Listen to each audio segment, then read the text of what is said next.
On connaît Agathe. Allez, viens. Allez,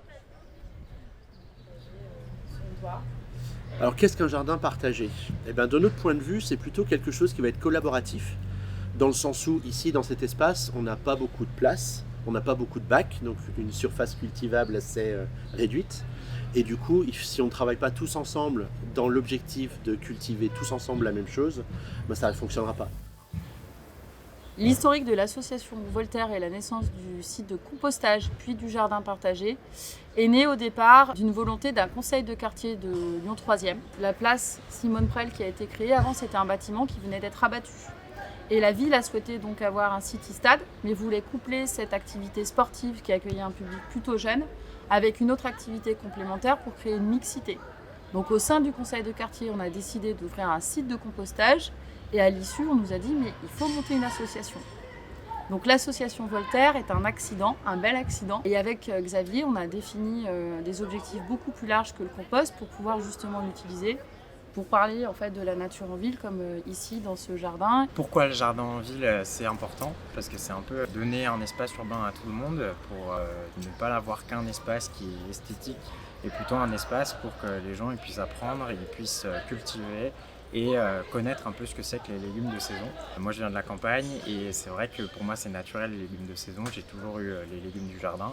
Et c'est vrai que quand on vient de la ville, ça paraît logique qu'on ne sache pas forcément ce que c'est. Donc au moins avoir des jardins urbains, c'est donner la possibilité aux gens d'apprendre, aux enfants, avec les écoles, et donc que chacun puisse connaître un peu plus qu'une tomate, ça pousse en été, les choux, c'est en hiver, et au moins avoir une petite action un peu plus écologique sur notre mode de consommation. Suite à Voltaire et suite à nos actions aussi de composteurs, puisqu'on a 7 composteurs actifs à l'heure actuelle, la ville nous a proposé de reprendre cet espace et de monter un gros projet. Et ce second jardin, il a une autre vocation que Voltaire, qui est complémentaire. C'est d'être un jardin convivial et pédagogique. De pouvoir observer du jardin, mais pas que.